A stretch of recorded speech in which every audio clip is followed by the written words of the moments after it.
Shalom Aleihim, Bapak Yahweh memberkati saudara sekalian.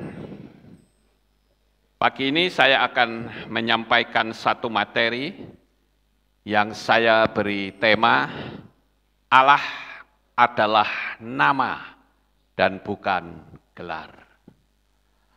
Namun sebelumnya saya akan membacakan terlebih dahulu kesaksian dari Faizam dari Sabah, Malaysia.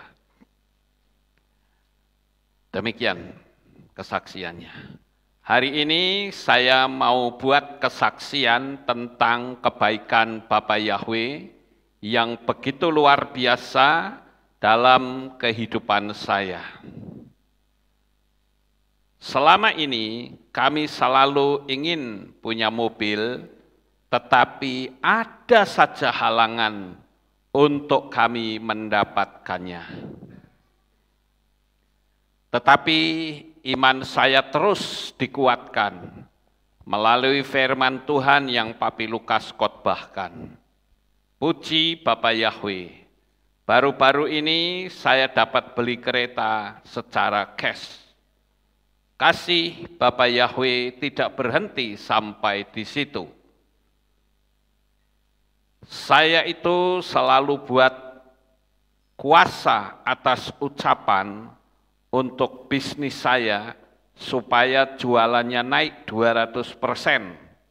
Sampai-sampai masa Papi Mami mau ke Israel, saya ada titipkan doa untuk bisnis saya boleh buat jualan minimal Rp1.000 per hari. Nah ini saya tunjukkan mobilnya terlebih dahulu ya saudara. Dia mendapatkan mobil, bisa membeli. Kemudian ini adalah penghasilannya, betul-betul Tuhan berkati. Nah ini antara cawangan saya di Sabah, yang jualan mencecah Rp1.000 per hari. Saya sudah ada cawangan di seluruh Sabah, dan kami mau terus berkembang hingga mencecah 100 cawangan, dan saya mohon dukungan doanya ya Bi. Nah ini fotonya lagi saudara. Tidak cuman itu Bi. Tahun lepas pada bulan November, pada hari lahir saya itu berdoa, minta hadiah ulang tahun dengan Bapak Yahweh. Saya minta dengan Tuhan yang saya mau buka satu bisnis franchise kurier yang bernilai Rp75.000 Malaysia. Nah, tidak lama kemudian saya dapat investor yang mau invest untuk saya buka bisnis kurier tersebut. Selepas saja saya mendapat call dari investor tersebut, saya terus melompat-lompat sambil menangis sukacita yang tiada terkata. Siapa bilang Bapak Yahweh tak boleh bagi surprise hari jadi? Haleluya. Ini dia hadiah ulang tahun saya dari Bapak Yahweh yang sudah pasti menghasilkan berkat yang berlimpah buat saya dan semua orang di sekeliling saya. Amin. Tolong saya sebarkan kesaksian saya ini ya Bi, biar satu dunia tahu bahwa Tuhan yang kita sembah itu Tuhan yang kaya, Tuhan yang tak terbatas kemampuannya, Tuhan yang penuh kasih. Dan saya bersyukur untuk firman Tuhan yang disampaikan oleh Papi Lukas, yang sungguh memberkati. Kiranya Bapak Yahweh memberi kesehatan yang sempurna dan berkat yang berlimpah. Amin. Nah, itulah kesaksiannya Bapak Ibu. Sekarang kita akan kembali belajar tentang Allah adalah nama dan bukan gelar. Apakah dasar dari saya menyampaikan hal ini? Karena beberapa waktu yang lalu di KPI Bandung mengundang seorang pengkhotbah namanya Bapak John Tanamal dan memberikan pengajaran yang berbeda dengan konsep iman kita, saudara. Nah, sehingga banyak orang yang bertanya, apakah sekarang dasar teologiannya KPI itu seperti itu? Saya bilang tidak. Lah kok ada pengajaran seperti ini? Ya saya katakan ya dia mengundang, tetapi tergantung dia mau pakai atau tidak. Kalau dipakai jelas itu menabrak teologia iman kita. Nah, untuk itu kita lihat saudara-saudara, karena Pak John ini dikatakan tidak ada dewa yang bernama Allah. Nah, kita akan lihat dulu videonya sedikit, ya paling 2 menit. Ada 3 hal yang saya kritisi, walaupun sebetulnya sangat banyak sekali sudah saya kritisi dan sudah saya kirimkan ke gembala jemaat di Bandung. Ya, namun karena ini menyangkut masalah nama, jadi saya perlu memberikan penjelasan kembali. Kita akan tonton videonya. Pertama nama Yahweh sulit menerima, ya kan? Lalu dia bilang, wah Allah itu nama dewa orang Arab. Tanya kepada orang Arab, ada nggak dewa namanya Allah di sana? Tidak ada. Tapi memang ada orang Arab pernah menyebut benda langit itu menggunakan nama itu gitu. Memang ada itu di Arab Selatan, tidak di seluruh Arab, tidak. Hanya di Arab Selatan. Jadi kita ditakut-takutin ini, kayak kita jual kecap, ya kan? Nomor 1 nih nomor 1, nomor 2 jangan gitu. Kayak begitu. Itu hanya metode ya. Kita juga jangan marahin ya, karena tidak semua orang punya metode yang baik ya. Itulah Pak ya. Makanya kalau gematria menggunakan Torah nggak nyambung. Karena Yesua itu hurufnya 4, Yehosua itu hurufnya berapa? 6 ya. 6 apa 5? Jadi geometrianya nggak cocok. Nama di dalam Torah dengan nama yang kita kenal Yesua itu gematrianya nggak cocok, ya. Dan nggak bisa dipaksain karena itu angka. Komputer pun tidak mampu mengolah angka yang berbeda hurufnya, jumlah hurufnya nggak mampu ya. Tapi kalau ada orang yang melakukan itu ya nggak apa-apa. Ya kalau buat saya itu hanya hiburan. Ya, hanya hiburan saja gematria itu. Jangan dijadikan sebagai dalil untuk memutlakan satu kebenaran. Kenapa dulu ada gematria? Karena Roh Kudus belum turun. Jadi yang diotak-atik huruf.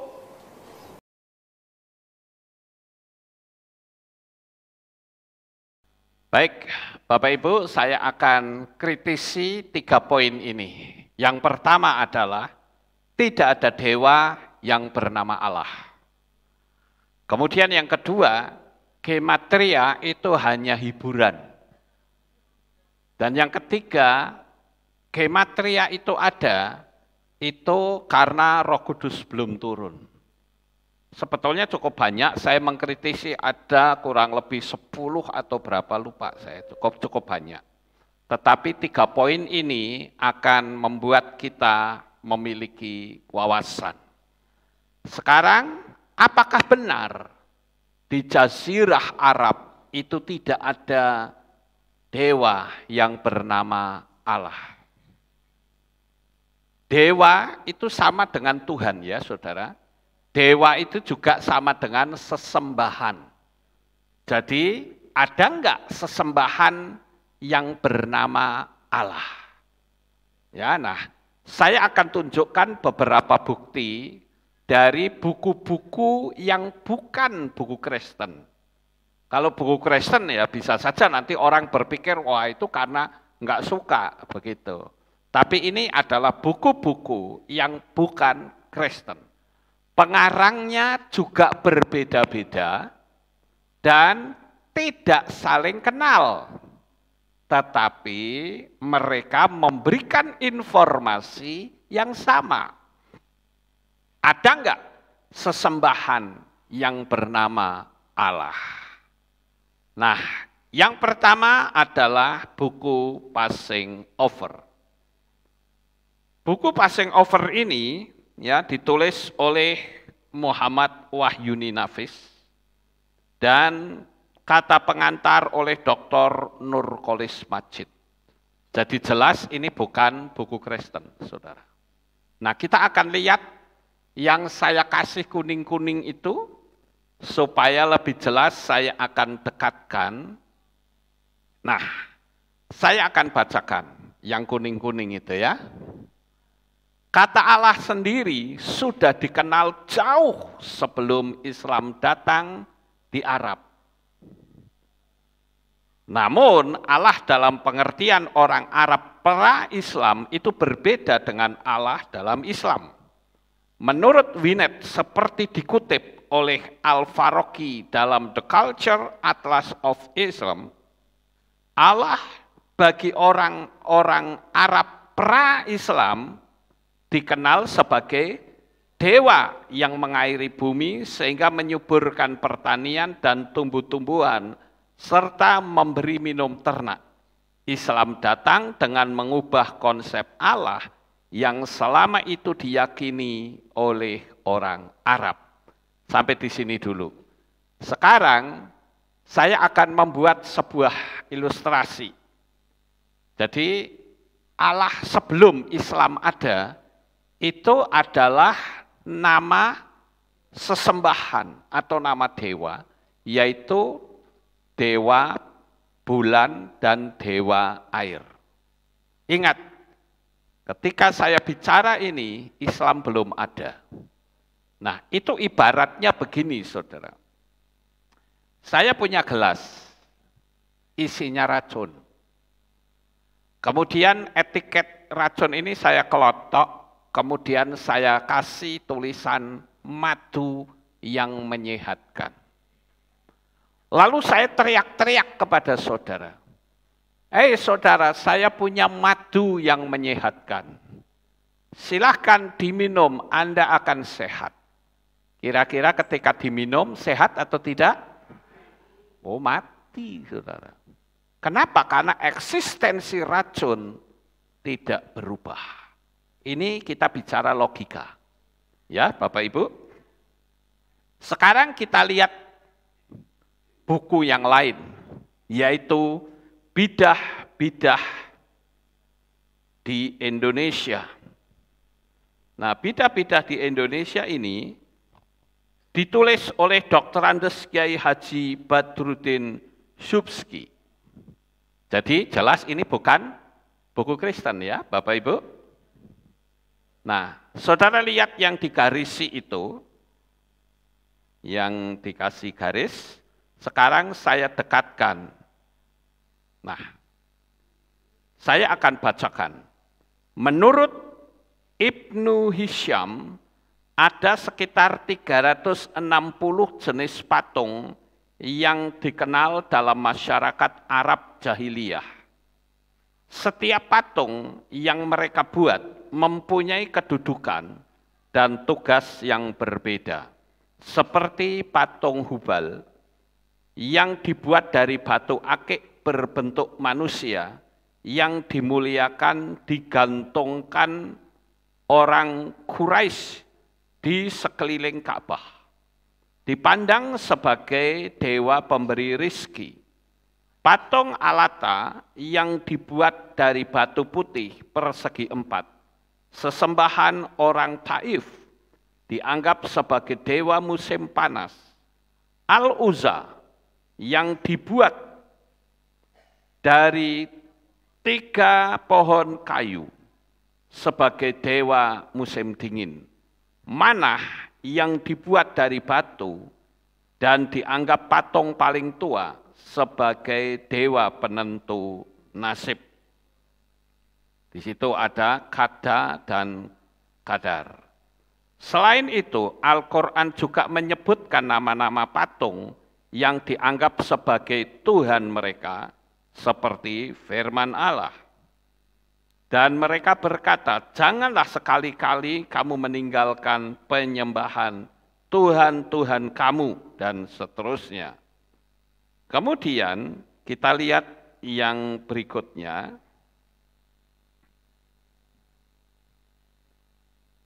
Jangan pula sekali-kali kamu meninggalkan penyembahan Wat, Suwa, Yahud, Ya'uk, dan Nazar.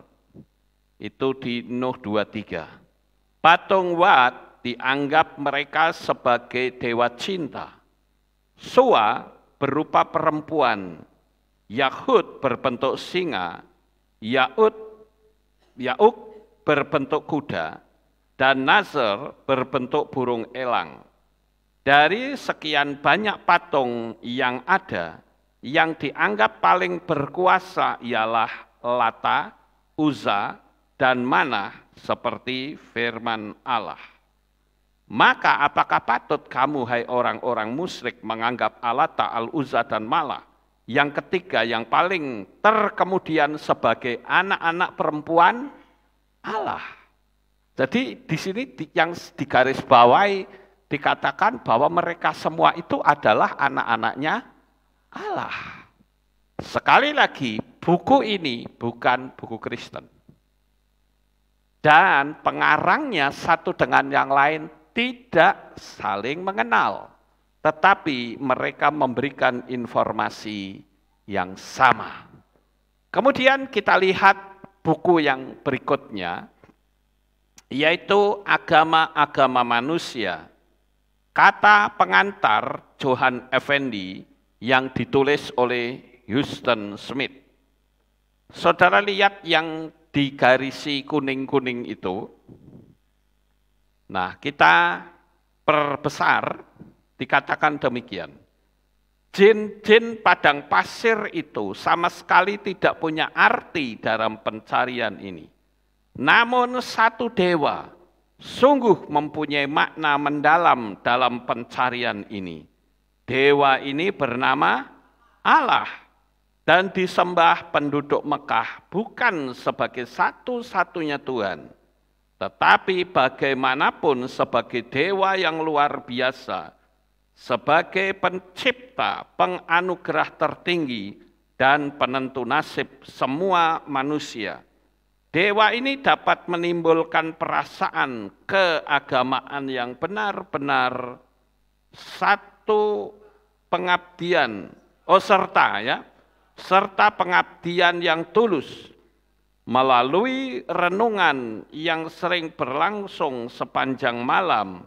Kenyataan Allah itu semakin lama dirasakan Muhammad sebagai makin terbukti dan makin mengesankan, dan seterusnya. Kemudian kita lihat buku yang berikutnya, yaitu Keberagamaan yang Saling Menyapa, dan ini ditulis oleh Muhammad Sabri. Kata pengantar oleh Profesor Dr. Amin Abdullah. Kita lihat di dalamnya. Itu kalau saudara lihat itu di halaman 70 ya, di halaman 70. Saya akan bacakan untuk saudara. Memberi bukti bahwa suatu dewa yang maha tinggi atau supreme deity yang disebut Allah A kecil atau Allah A besar telah disembah sejak masa dahulu kala. Dewa ini mengairi tanah, membuat palawija tumbuh, raja kaya berkembang biak, dan sumber air serta sumur mengeluarkan air yang memberi hidup. Di Mekah juga di seluruh jazirah Arabia, Allah diakui sebagai pencipta bagi semuanya, pangeran seluruh alam, penguasa langit dan bumi, pengawas tertinggi segala-galanya.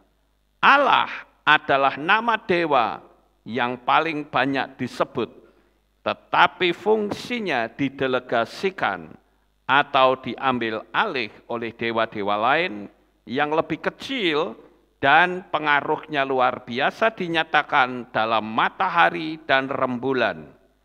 Misalnya kualitas-kualitasnya dijelmakan dan digantikan ke dalam dewa-dewa atau dewi-dewi selain daripadanya atau Allah. Dengan begitu timbullah sejumlah panteon yang setiap anggotanya memperhatikan sama juga suatu kebutuhan tertentu atau suku dan lain sebagainya. Kemudian kita lihat buku yang lain, yaitu Ensiklopedia Islam dari Cheryl Grace. Kita lihat di dalamnya, saudara-saudara.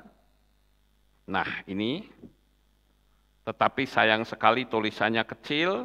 Ya. Saya akan perbesar lagi. Nah, sebuah realitas yang tidak dapat dipersamakan dengan kandungan kata yang manapun. Kata Allah merupakan sebuah nama. Sekali lagi, kata Allah adalah sebuah nama. Jika Allah bukan nama, lalu siapa nama sesembahan orang Islam? Tidak pernah mereka memanggil dengan Al-Ilah, tetapi Allah. Tidak pernah pula mereka berseru Godhu Akbar, Godhu Akbar. Pernah enggak saudara mendengar orang Islam kalau azan mereka berkata Godhu Akbar, Godhu Akbar? Pernah? Enggak. Kalau sampai ada orang yang berani seperti itu, kena penistaan agama, saudara. Ya. Itulah bukti bahwa Allah itu sebuah nama. Ingat itu. Nama itu tentu merujuk kepada pribadi. Nah, sekarang kita akan lihat di ensiklopedia Wikipedia.net. Ya. Jadi Allah adalah personal name atau nama diri dan bukan generic name atau nama umum. Nah, ini adalah Wikipedia ensiklopedia. Jadi informasi yang saya sampaikan untuk memberikan pemahaman bahwa Allah itu bukan generic name, tetapi dia adalah personal name atau nama diri. Sehingga apa yang tadi dikatakan Pak John bahwa tidak ada nama sesembahan yang bernama Allah itu betul atau salah? Salah. Faktanya ada, ya. Nah, kita lihat di sini. Yang saya garis bawahi. Namun ada juga bukti bahwa Allah dan Hubal adalah dua dewa yang berbeda. Itu artinya Allah adalah nama. Nah, bagi saya, Allah itu mau Tuhan atau nama dewa atau apa saja, yang penting ini adalah nama dan bukan sebutan. Yahweh pun mau disebut sebagai nama dewa bisa enggak? Bisa saja, saudara. Karena dewa itu sama dengan Tuhan. Dewa itu sama dengan sesembahan. Ya.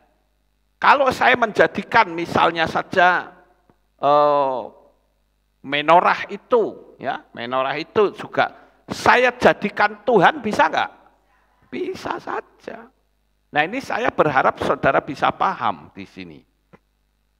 Nah, bukti bahwa Allah itu adalah nama, maka Quran dalam bahasa apapun, nama Allah tidak pernah berubah. Saya ambil contoh bukti bahwa Allah itu adalah nama, itu di dalam Quran surat Al-Fatihah. Di sana dikatakan Bismillahirrohmanirrohim. Dengan nama Allah yang maha pengasih dan penyayang. Perhatikan kata nama Allah. Sekarang kalau orang berkata, oh Allah itu bukan Tuhannya orang Islam. Saya mau tanya, lalu kalau begitu Tuhannya namanya siapa? Ayo. Ya bingung kan? Karena memang Tuhannya orang Muslim itu adalah Allah. Karena ada tuh murtadin yang mengatakan jangan ikutin Lukas Sutrisno. Yang mengatakan bahwa Allah itu personal name. Bukan itu. Allah itu bukan personal name katanya. Ya saya dalam hati kasihan juga ya. Dia sudah meninggalkan agama lamanya, dimusuhi, dicaci maki, yang disembah masih sama. Ya Bapak Ibu. Jadi sangat jelas di sini. Saudara yang punya Quran berbahasa Inggris, silahkan saudara buka. Tetap nama Allah itu tidak pernah berubah menjadi God ataupun Lord. Allah tetap Allah. Mau Quran berbahasa Perancis pun tetap Allah. Karena itu adalah nama. Ya. Nah, kita lihat yang berikutnya.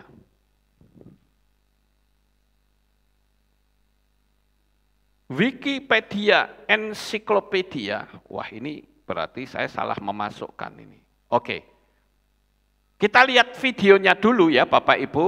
Yang menjelaskan bahwa Allah itu nama dan bukan gelar. Karena apa? Allah itu tidak bisa dijamakkan. Tidak bisa pula diterjemahkan. Selama ini orang Kristen selalu mengatakan Allah itu berasal dari al-ilah. Itu salah. Allah itu sudah ada membentuk sebuah kalimat yang utuh. Alif, lam, lam, ha. Contoh yang gampang, coba saudara itu kalau ngetik di aplikasi Word misalnya, atau Microsoft Publisher, atau PowerPoint, coba saudara masuk ke tab simbol, kemudian cari bahasa Arab, cari kata Allah, dia sudah menyatu saudara. Tidak al dan ilah lalu digabung, tidak. Dia sudah menjadi sebuah kesatuan. Makanya Allah itu bukan sebutan. Sekali lagi Allah itu bukan sebutan. Nah, kita akan dengarkan penerangan dari seseorang yang ahli dalam grammarnya bahasa Arab. Kita tonton sejenak.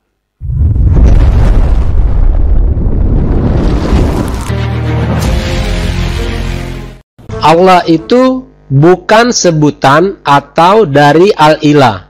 Kenapa? Karena satu, Allah itu nama Tuhannya umat Islam. Contoh, ketika orang Islam di Arab sembahyang, mereka mengucapkan Allahu Akbar. Begitu juga dengan orang Islam yang ada di Amerika, mereka tetap mengucapkan Allahu Akbar, bukan God Akbar. Kedua, Allah itu bukan dari al-ilah dengan menghilangkan alif seperti yang dijelaskan para dosen Islamologi. Sehingga tinggallah. Kalau begitu, maka artinya akan berubah. Bukan Tuhan atau dewa lagi, tetapi li syakhsin atau baginya laki-laki. Ketiga, ilah itu sudah satu paket kosakata yang tidak bisa dipenggal karena dia kata benda bukan kata kerja. Keempat, ilah bisa dimasukkan alif lam karena ilah adalah gelar atau sebutan, sedangkan Allah tidak bisa karena dia adalah nama pribadi. Contoh, ustazun atau guru laki-laki. Bisa dimasukkan dengan alif lam sehingga menjadi al-ustazu. Tetapi Fatimah tidak bisa ditulis menjadi al-Fatimah karena Fatimah itu adalah nama pribadi. 5. Ilah atau al-ilah ada musannanya, yaitu ilahani, artinya dua Tuhan atau dua dewa. Sedangkan Allah tidak ada musannanya atau tasnianya. Kalau ada, artinya bukan Allah lagi, tetapi menjadi Allahani. Ini menggantikan nama sesembahannya umat Islam. Contoh, Fatimah, kalau dimusanakan menjadi Fatimah Tani, maka nama Fatimah itu akan berubah, bukan Fatimah lagi, tetapi adalah Tante Fatimah Tani. 6. Ilah atau al-ilah bisa diterjemahkan menjadi dewa atau sesuatu yang disembah. Sedangkan Allah tidak bisa diterjemahkan ke dalam bahasa apapun, karena dia adalah nama pribadi. Anda bisa melihat dalam Kamus Indonesia, Arab, Inggris, karangan Abdul bin Nuh dan Umar Bakri halaman 76. Ketujuh, Allah bukan dari alif lam ha. Karena kalau diuraikan secara ilmu sorof tidak pernah ditemukan baik fi'il madinya, mudhori'nya maupun masdarnya. Yang ada alif lam lam ha atau Allah. Tetapi kalau diuraikan secara wazan dalam ilmu sorof juga tidak bisa menjadi Allah. Contoh, Allah dengan wazan af'ala yuf'ilu if'alan. Jadi kalau kita uraikan secara nahwu sorof, Allah itu menjadi Allah yulihu illahan, dan itu bukan Allah, tapi itu adalah sebutan. Kenapa? Karena Allah adalah nama pribadi yang tidak bisa dikutak-katikkan. Ya, sampai di sini penerangannya. Sekali lagi, apapun yang sudah menjadi nama tidak bisa dibuat jamak dan tidak bisa diterjemahkan. Contoh, misalnya, saya mau tanya, guru itu personal name atau generic name? Generic name. Nah, kalau generic name bisa diterjemahkan. Guru itu bisa jadi teacher, bisa jadi lause. Paham Bapak Ibu? Tapi kalau guru itu sudah dijadikan nama, maka tidak bisa lagi diterjemahkan. Misalnya saya bernama guru, kalau ditanya what's your name, saya tidak akan berkata my name is teacher. Enggak bisa. Tetapi saya akan berkata my name is guru. Nah sekali lagi, kalau bentuknya generic name atau nama umum, itu bisa diterjemahkan, bisa dibuat jamak. Guru-guru, teachers, itu kan ada S-nya kan berarti jamak, saudara. Itu aturan bahasa. Jadi jangan dilabrak semaunya sendiri. Aturannya diterobos, nggak bisa begitu, saudara. Jikalau seseorang bernama Ros, tidak bisa kalau ditanya, nama kamu siapa? Nama saya Mawar. Nggak bisa begitu. Begitu juga dengan seseorang yang bernama Mawar. Kalau ditanya what's your name, tidak mungkin berkata my name is Ros. Nggak bisa, saudara. Saya berharap saudara bisa paham akan hal ini. Antara generic name dengan personal name. Dan sekali lagi, Allah itu adalah personal name, bukan generic name. Nah, sekarang kita lihat saudara. Di Wikipedia, ini sangat membingungkan. Karena kalau saya baca, di sisi lain, dia berkata bahwa Allah itu nama Dewa Bulan. Tetapi di sisi lain berkata, itu adalah nama Tuhan pencipta. Di sisi lain berkata itu Tuhan yang disembah Abraham. Apakah Abraham itu benar menyembah Allah atau Yahweh? Nah, di sini saya kutipkan di dalam kitab Bereshit atau Kejadian pasal 13 ayat 4. Di tempat mezbah yang telah dia dirikan di sana, untuk yang pertama kali dan di sanalah Abram memanggil nama Yahweh. Jadi sangat jelas sekali di situ, saudara. Dikatakan El Makom Hamesbeh Asher Asah Shem Barisonah Wayikra Sem Abraham Besem Yahweh. Jelas. Bukan besem Allah. Enggak ada, saudara. Ya. Kemudian di dalam pasal 12 kitab Bereshit atau Kejadian. Pasal 12 ayat 8. Kemudian dia pindah dari sana ke dekat bukit di sebelah timur Betel. Dan dia membentangkan kemahnya dengan Betel di arah laut dan Ai di sebelah timurnya. Dan dia membangun sebuah mezbah bagi Yahweh di sana, lalu memanggil nama Yahweh. Jadi nama Yahweh dipanggil atau tidak? Dipanggil, itu jelas. Kalau sekarang orang berkata, orang Israel tidak ada yang memanggil Yahweh, apakah kita mau ikut orang Israel atau ikut kitab sucinya? Lah ini kan harus jelas. Kalau ikut orang Israel, kenapa kok Anda tidak menyalibkan Yesua? Orang Israel kan menyalibkan Yesua. Jadi ini harus jelas, saudara-saudara. Kemudian di Kejadian atau Bereshit 16 ayat 13. Dan wanita itu memanggil nama Yahweh yang telah berfirman kepadanya itu, engkaulah El Roi. Karena dia berkata, betapa aku di sini telah memandang kepada yang memandangku. Kemudian di pasal 21 ayat 33. Dan dia menanam sebatang pohon tamariska di Beersheba. Dan di sana dia memanggil nama Yahweh El Olam. Yahweh itu nama, El Olam itu julukannya. Yahweh El Shaddai, artinya apa? Yahweh, Tuhan yang Maha Kuasa. Yahweh Rafa, Yahweh itu nama, Rafa itu gelar. Paham nggak Bapak Ibu? Rafa itu artinya penyembuh, gitu loh. Sama seperti Lukas Gembala Aleftau. Tetapi bisa enggak Lukas seorang tukang bakso? Bisa? Bisa. Kenapa? Karena saya jualan bakso. Nah, Lukas si tukang bakso itulah gelarnya, namanya Lukas. Paham enggak Bapak Ibu?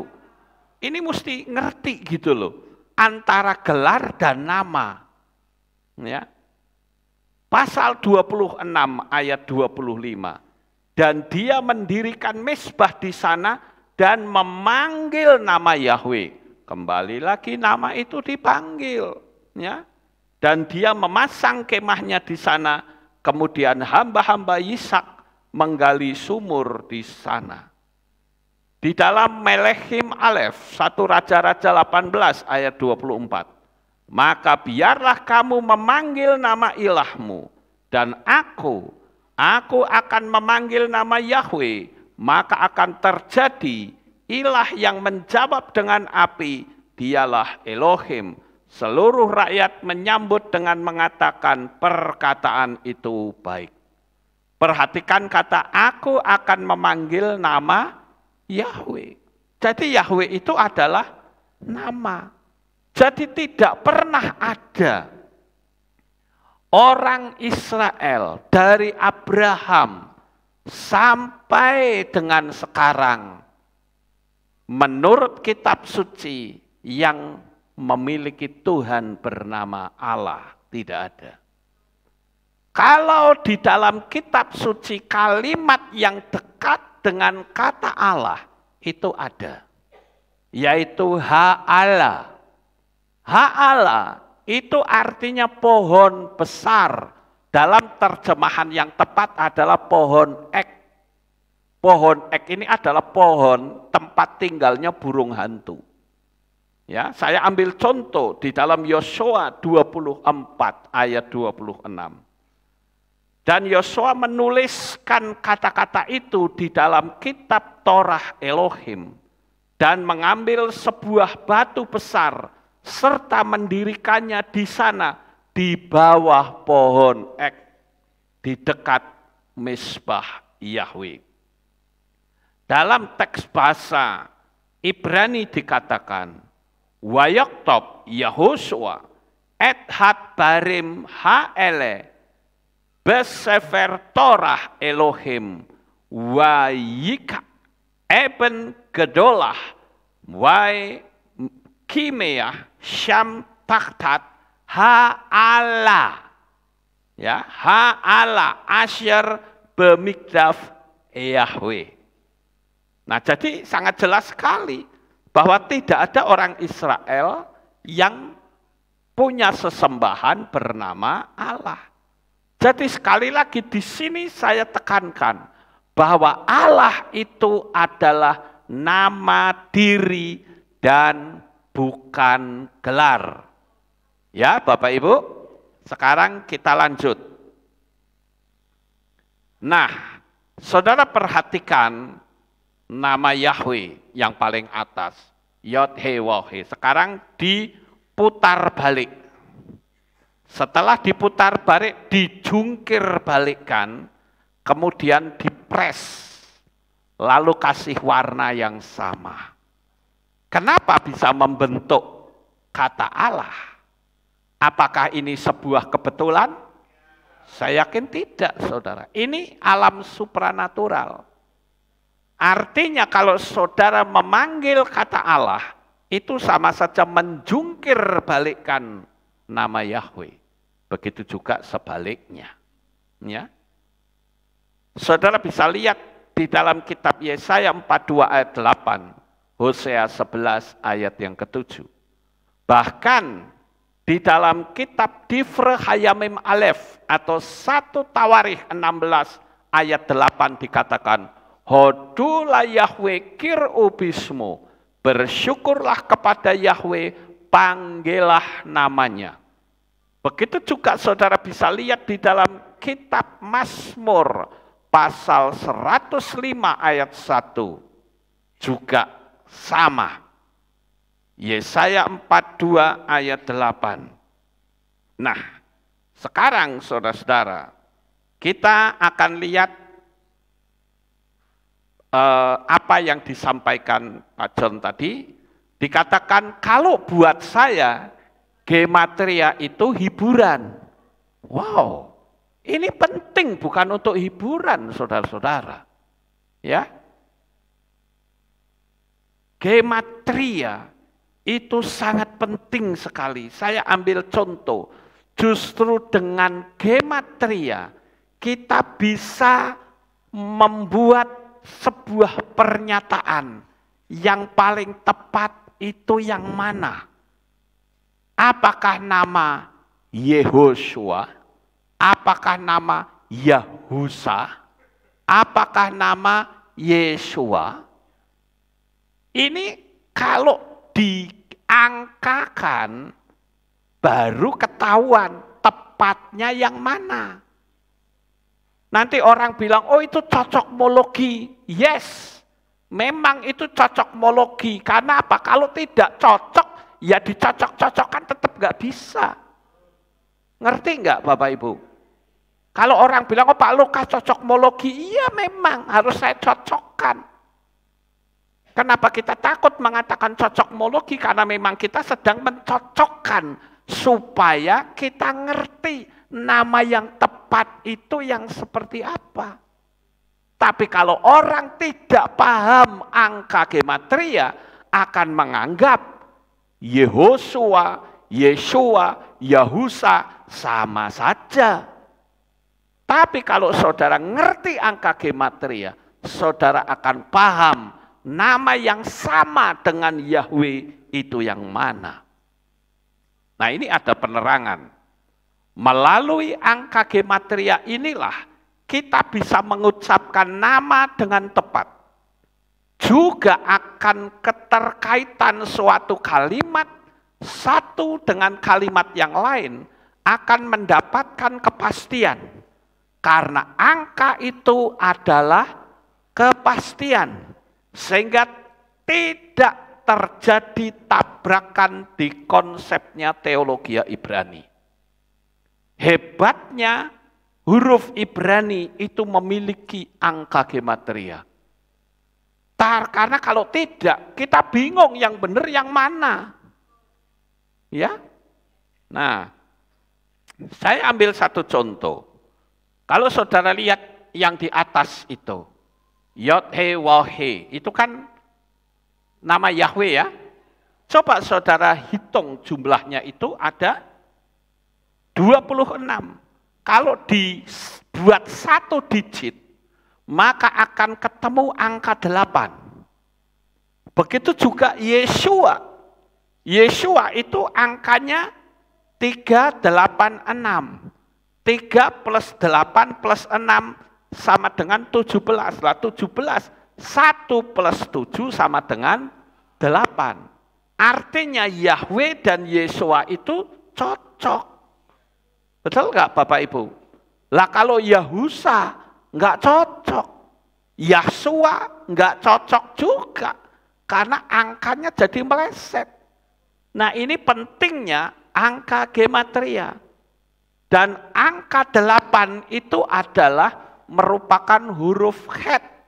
Het itu khayai, itu kehidupan kekal. Enggak ada matinya. Gitu loh, khayai, itu Het. Alef, Bet, Gimel, Dalet, He, Waw, Zayin, Het. Het itu 8. Ya. Kemudian yang merah di atas itu, ya, itu membacanya adalah Ruach Hakodes atau Roh Kudus. Nilainya berapa? 8. Kalau dijadikan satu digit nilainya 8. Karena Ruach Hakodes itu adalah rohnya Yahweh. Saudara, cocok. Kemudian yang di bawah adalah Ruach Yahweh Elohim. Jumlahnya pun 8. Gitu loh. Sampai di sini paham Bapak Ibu? Nah sekarang kita lihat yang berikut. Ini pentingnya angka gematria. Bukan hiburan saudara-saudara. Ya kalau hiburan yang ngapain kita mempelajari angka gematria? Ya. Sekarang kita lihat itu. Tangan kita. Kalau saudara lihat tangan. Ini jari kelingking. Ya. Kemudian jari manis. Jari kelingking ini namanya adalah zaret. Jari manis ini namanya kemitzah. Kemudian jari tengah emah. Jari telunjuk etsba. Dan jari jempol behen. Nah ini kalau dihitung pakai angka gematria, kata behen atau jempol itu nilainya 57. Sedangkan etsba atau jari telunjuk 163. Emah itu jumlahnya 46. Kemitzah itu jumlahnya 245. Sementara zaret itu jumlahnya 607. Lalu kalau digunggung atau dijumlah, maka jumlahnya 1118. Nah 1118 ini memiliki angka yang sama dengan kalimat Shema Yisrael, Yahweh Elohenu, Yahweh Ehad. Unik bukan saudara? Inilah angka gematria. Mengapa orang kalau Shema Yisrael tangannya ditaruh di kepala? Itu sama seperti di dalam kitab Devarim pasal 6 ayat 4 sampai 9 dan Gilyahna 14 ayat 1. Tangannya ditaruh di sini ya, di mata gitu. Ya, Bapak Ibu. Kenapa seperti itu? Kenapa waktu orang Shema Yisrael tangannya enggak ke belakang aja? Shema Yisrael, kenapa enggak begitu? Ayo. Karena itu aturannya begitu, Saudara. Makanya kalau saudara lihat tefilim itu yang diikat-ikat itu loh, yang di ujung sana itu, ada kotak kecil, itu kan ada gulungan Torah, saudara. Itu diikat di tangan dan di dahi. Bapak Ibu saudara yang terkasih, ini adalah pola Ibrani yang tidak dimiliki oleh bahasa manapun di dunia ini. Paham nggak? Ya. Coba kita lihat di dalam kitab Devarim atau Ulangan 6. Ya. Ulangan 6 ayat 4 sampai 9. Jadi kita itu di dalam menghitung angka gematria itu bukan untuk hiburan, saudara. Karena ada keterkaitannya satu dengan yang lain. Kalau kita tidak paham akan angka gematria, kita tidak memiliki kekayaan pembahasan dalam teks Ibrani. Dan kita bisa saja memanggil nama Tuhan dengan panggilan yang meleset. Sekarang kita lihat lagi contoh yang lain. Ini ada juga ya yang Gilyahna 14 ayat 1 atau Wahyu 14. Dikatakan apa? Di dalam diri orang Israel itu ada nama Yahweh, di mana di dahi. Ya, makanya saya katakan, ayo kalau kita nyanyi Shema Yisrael, tangannya ini loh ditaruh di kepala sini. Sama persis seperti pengajaran ini. Paham nggak Bapak Ibu? Jadi jangan, aku orang ngerti, wis pokoknya nurut saja. Enggak begitu, inilah pentingnya angka gematria. Sekarang kita lihat yang berikutnya. Kata amin. Ya. Saudara perhatikan kata amim. Alef, mem, nun. Ya. Itu jumlahnya 91. Angka gematrianya. Yahweh itu 26. Kemudian Adonai itu jumlahnya 65. Sekarang 26 plus 65 sama dengan 91. Maksudnya apa? Nah, ini pentingnya angka gematria itu di sini, saudara.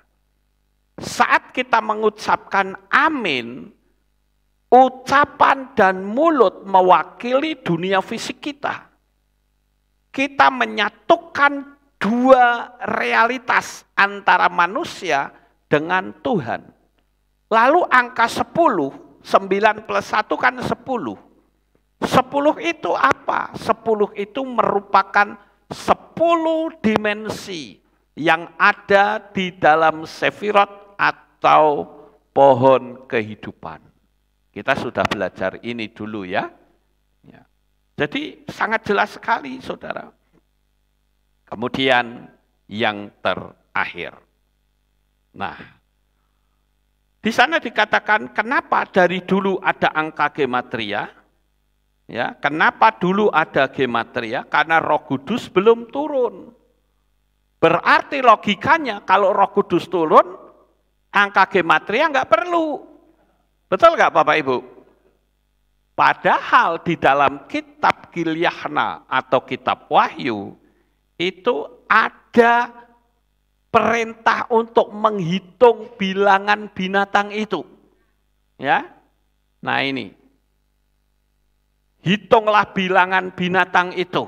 Ya. Saya nggak perlu ngomong deh di sini ya. Saudara lihat aja gambarnya. Ya. Saudara perhatikan spiritnya. Setan itu berusaha untuk menghindari hal ini. Sehingga ada yang bilang, loh kan yang ditulis tangan kanan. Sedangkan faktanya kan tangan kiri. Masih mau mengelak. Itu Benyamin Netanyahu di kanan apa di kiri. Ya.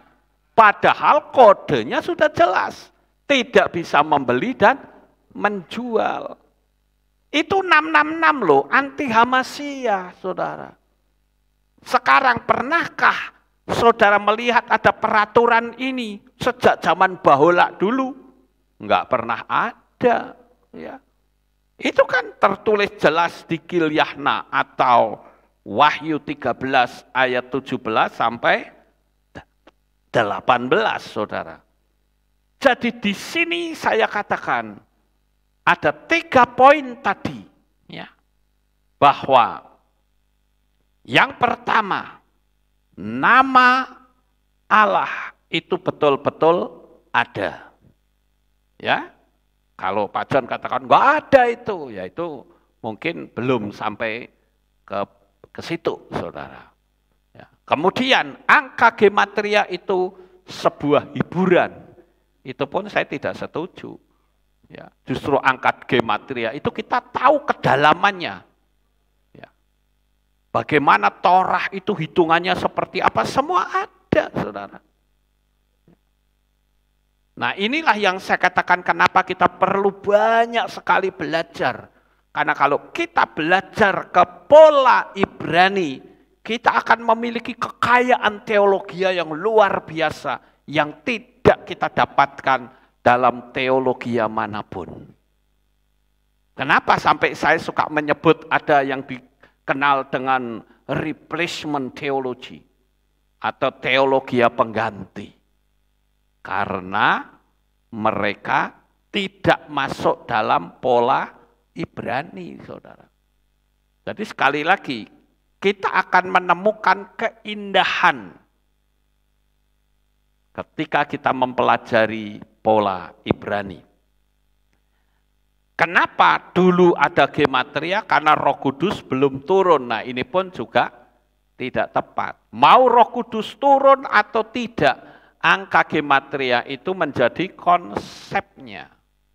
Ya, saya banyak sekali memberikan kritisi, ada sangat banyak ya, tetapi saya pikir saya nggak perlu sampaikan di sini karena akan panjang sekali. Ya. Saya akan berikan sedikit bocoran saja yang saya kritisi itu yang mana. Ya. Itu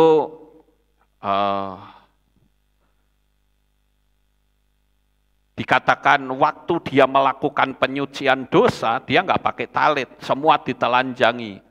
Jadi jangan merasa kalau pakai talit itu lebih suci, tidak ada. Yesua ketika mentahirkan dosa kita, dia nggak pakai talit, dia nggak pakai kepa, pakai celana panjang pun tidak. Nah itu sudah saya kritisi. Ya. Kemudian orang yang tidak mengerti akan mengatakan Yahweh itu menjadi Mesias. Itu tidak ada di Alkitab. Lah ini yang berbahaya, saudara. Karena dikatakan bahwa Yahweh itu tidak menjadi manusia. Padahal jelas-jelas kitab suci mengatakan, kamu akan mati dalam dosamu kalau kamu tidak percaya bahwa akulah dia. Lah dianya ini siapa? Kan Yahweh, saudara. Makanya kalau Yahweh dan Yesua itu menjadi pribadi yang terpisah, ini nabrak teologianya Ibrani, saudara. Yesua sendiri dihukum mati karena alasan dia mengaku bahwa akulah dia, akulah sang pencipta, akulah Yahweh. Ini loh, makanya saya katakan pengajaran yang seperti ini akan sangat berbahaya. Kemudian dia juga katakan prosedur Roma memang begitu. Orang disalib itu berurusan dengan kejahatan politik. Tidak ada pencuri disalib, tidak ada orang berzina pun tidak disalib. Yang disalib itu adalah kejahatan yang melawan kaisar. Jadi Yesua dianggap bertentangan dengan kaisar. Secara politik iya bertentangan dengan kaisar. Nah saya tanggapi bahwa Yesua itu tidak ditemukan kesalahannya. Sampai Pontius Pilatus pun cuci tangan, dia katakan aku tidak menemukan kesalahan. Kalau Yesua dikatakan oleh Pak John sebagai orang yang bersalah secara politik, pasti Pontius Pilatus dengan mudah menuduh kamu melanggar politik. Tetapi kitab suci dengan jelas katakan Yesua tidak bersalah dalam hal apapun. Paham Bapak Ibu, dia sempurna. Dan juga dikatakan bahwa orang yang berzina, orang yang mencuri tidak disalib. Tapi faktanya dalam Markus 15 ayat 7 dikatakan bahwa Barabas itu disebut sebagai pembunuh, makanya dia disalib. Bukan kesalahan terhadap politik. Enggak ada justru. Ya. Kemudian dia juga mengatakan, lalu orang mulai bertanya, kalau begitu Tuhannya ada dua, emang dua. Nah ini kan enggak tepat saudara. Tuhan kita itu satu, Tuhan kita itu ehad. Ya. Jadi saya perlu meluruskan ini karena ada orang yang mengatakan, apakah ini teologianya KPI? No. Kehilat Pemulihan Indonesia tidak seperti ini. Ya. Ada banyak hal ini yang sudah saya kritisi. Ya, yang tadi juga di menit 1 jam 25 ayat 32 dikatakan Hosea itu orang Efraim, cucu dari Raja Yusuf, makanya nama itu disematkan kepada Hosea oleh Musa. Karena Musa punya visi bahwa yang akan menuntun ke masa depan namanya akan bernama Yehosua. Itu nama nubuatan Musa, bukan dari surga. Nah ini juga saya kritisi. Yesua itu nama dari surga, yang ngomong malaikat kok. Iya toh? Lalu dia katakan, ada orang yang bilang nama Yesua itu nama dari surga katanya. Tidak. Itu dari Torah, ya itu dari Torah. Musa sudah mempersiapkan itu. Lah tanggapan saya, Torah itu dari sorga apa idenya Musa? Dari sorga. Jadi nama Yesua itu bukan karangannya Musa, bukan. Tapi Yesua itu bahkan malaikat Gabriel sendiri yang mengatakan namailah dia Yesua, ya. Ada banyak sekali apa yang saya berikan masukan. Kemudian dia katakan di dalam Ulangan 33 ayat 3, di situ jelas bahwa yang akan menuntun Israel ke masa depan ada dua nama. Yang pertama namanya Yahweh, yang kedua Yehosua. Nah, kenapa jadi Yesua? Karena lafal gubernur Nehemia bukan cuman lafal, dia tulis dalam kitab Nehemia Yesua bin Nun. Tanggapan saya, sungguh ia mengasihi umatnya, semua orang yang kudus, di dalam tanganmulah mereka, pada kakimulah mereka duduk, menangkap sesuatu dari firman. Ini beda dengan yang diucapkan. Dia menulis kalimat, tetapi ayatnya berbeda, saudara. Jadi ini masukan, masih banyak sebetulnya ya, tapi saya ingin agar saudara paham bahwa kami, khususnya Sinode Kehilat Pemulihan Indonesia, mengakui bahwa Yesua itu adalah Yahweh sendiri. Dan Yesua itu adalah Tuhan. Dia juru selamat kita. Dialah Yahweh yang turun ke dalam dunia ini yang menyelamatkan kita. Jadi bukan Yesua itu bukan pribadi lain. Tetapi Yesua dan Yahweh itu satu pribadi, saudara. Ada orang yang berkata begini, mosok Tuhan kok berdoa sama Tuhan? Ya karena Anda tidak membaca Torah. Kalau Anda membaca Torah akan mudah. Kenapa? Karena Bapak Yahweh itu bisa menjadi jutaan fenomena. Apakah dengan jutaan fenomena itu berarti ada jutaan pribadi? Ya tidak, pribadinya satu. Saya sering mengilustrasikan dengan Sun Gokong, saudara. Siluman kera di komik Cina, Sun Gokong. Kalau Sun Gokong itu dikeroyok orang 50, dia bisa menggandakan diri menjadi 50. Apakah berarti ada 50 pribadi? Ya tidak, pribadinya satu, hanya fenomenanya yang banyak. Nah, bisakah dengan kemahakuasaannya Bapak Yahweh berdialog dengan fenomenanya sendiri? Ya terlalu mudah, wong dia maha kuasa kok. Amin Bapak Ibu. Jadi kita punya prinsip, percayalah kita harus ada dalam sebuah kebenaran. Karena ini menyangkut keselamatan. Dan saya percaya Bapak Yahweh memberkati kita semua. Sukses besar untuk saudara. Bapak Yahweh memberkati. Haleluya. Kita tunduk kepala, kita berdoa. Kami mengucapkan terima kasih dan syukur kepadamu ya Bapa. Pada pagi ini kami bersama-sama telah mendengarkan renungan firman-Mu. Biarlah melalui renungan ini kami akan menjadi semakin lebih paham akan konsep prinsip teologi yang kami pelajari dengan pola Ibrani. Biarlah Bapak Yahweh senantiasa memberikan pertolongan sehingga kami ada dalam kebenaran firman-Mu. Terima kasih Bapak Yahweh. Inilah doa syukur yang kami naikkan kepadamu. Di dalam nama Adonai Yeshua HaMashiach, kami sudah berdoa. Semua yang percaya berkata, amin, haleluya. Kita akan dengar pengumuman. Shalom, berjumpa kembali dalam Aleph Tau Update News. Berikut kami sampaikan pengumuman minggu ini.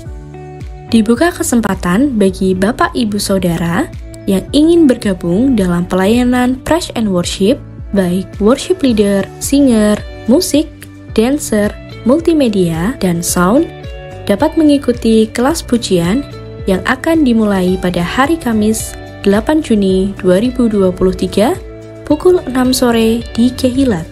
Bagi yang ingin mendaftar, dapat menghubungi Saudara Ferry di nomor 0858 6622 2527. Mari bersama dukung dalam doa anak-anak SD, SMP, SMA, dan SMK yang akan melaksanakan ujian akhir semester pada tanggal 29 Mei sampai 3 Juni 2023. Demikian pengumuman minggu ini, sampai jumpa di Aleph Tau Update News selanjutnya. Bapak Yahweh memberkati. Ujian besok, silahkan maju ke depan, saya akan doakan saudara. Ada? Yang sekolah, besok mau ujian, silahkan maju ke sini, saya akan doakan, sementara yang lain kita bangkit berdiri, kita akan tutup di dalam doa. Haleluya.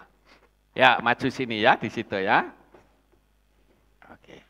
Mari Bapak Ibu Saudara, kita akan doakan anak-anak kita, supaya mereka diberi hikmat, akal budi, kepandaian, sehingga mereka menjadi anak yang pandai. Mari kita bersama-sama berdoa. Maha besar ya Bapak Yahweh, Tuhan semesta alam, pencipta langit dan bumi. Bapak Yahweh yang kami kasihi dalam nama Adonai Yeshua HaMashiach.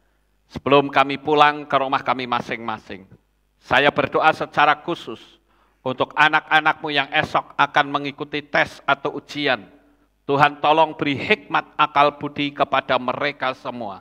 Sehingga mereka menjadi anak-anak yang pandai, anak-anak yang cerdas. Dan mereka mengerjakan soal-soal dengan jujur. Kami percaya kepandaian mereka akan sangat luar biasa.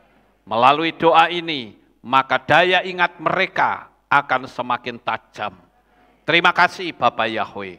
Inilah doa syukur yang kami naikkan kepadamu. Sebentar kami mau pulang ke rumah kami masing-masing. Jaga lindungi peliharakan kami, tuntun kami sampai di rumah dengan selamat. Pertemukan kembali pada jam-jam ibadah mendatang di dalam ikatan tali kasih-Mu. Terima kasih ya Tuhan, inilah doa syukur yang kami naikkan.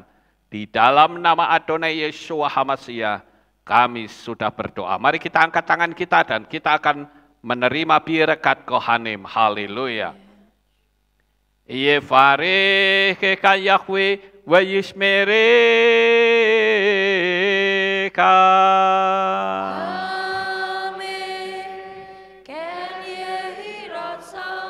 Yair Yahweh panau eleka wihuneka.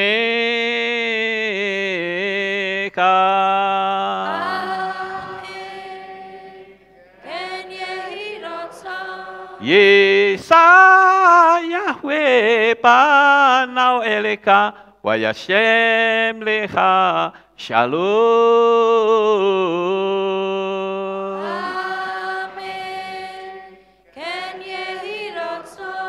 Baruk ata bair ufaruk ata besareh. Engkau akan diberkati di kota dan kau akan diberkati di ladang. Amin. Baruk peripitne kau friat mat kau frifahem teka shekar ala peka wa esterot soneka. Diberkatilah buah kandunganmu, diberkati hasil bumimu, diberkati hasil ternakmu, anak-anak lembumu dan anak-anak dombamu. Amin. Baruk tanah kau misyar teka, diberkatilah bakulmu dan tempat adonanmu. Amin. Baruk ata baboy kau faruk ata beseteka, dan kau akan diberkati pada waktu kau masuk. Dan engkau akan diberkati pada waktu engkau keluar. Amin. Baruk ata Yahweh Elohenu melek haolam. Besem Yeshua HaMashiach Ruach HaKodesh kile olam faed. Kami sudah berdoa dan mengucap syukur. Haleluya. Amin. Haleluya.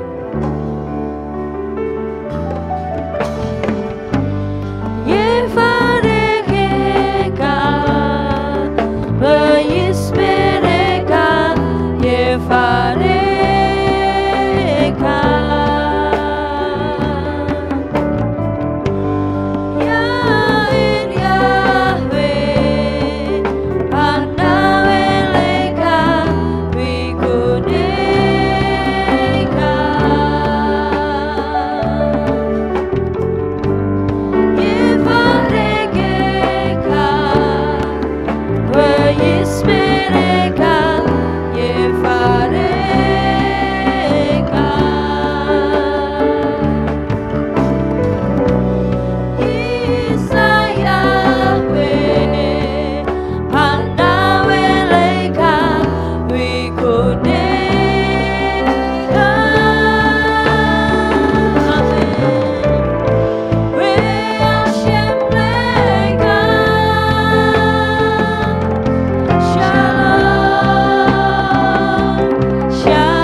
Amin. Selamat pulang Bapak Yahweh senantiasa memberkati. Amin.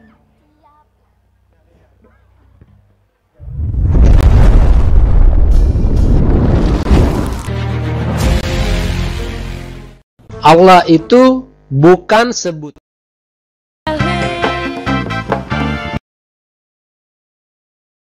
Bapak Ibu Saudara sekalian, dalam ibadah bersama kami di Kehilat Alef Tau Magelang. Doa saya Bapak Yahweh memberkati dengan kesehatan yang sempurna, damai sejahtera dan berkat materi yang semakin melimpah. Kami menunggu kembali kehadiran Bapak Ibu Saudara sekalian pada jam yang tersedia. Hari Sabat jam 5 pagi, hari Minggu jam 6 pagi, hari Rabu jam 6 sore. Siap sedialah sebagai mempelai Hamashiach untuk menyambut kehadiran mempelai pria kita, yaitu Adonai Yeshua HaMashiach di awan-awan yang permai. Amen lehitraot. Shalom, sampai jumpa kembali.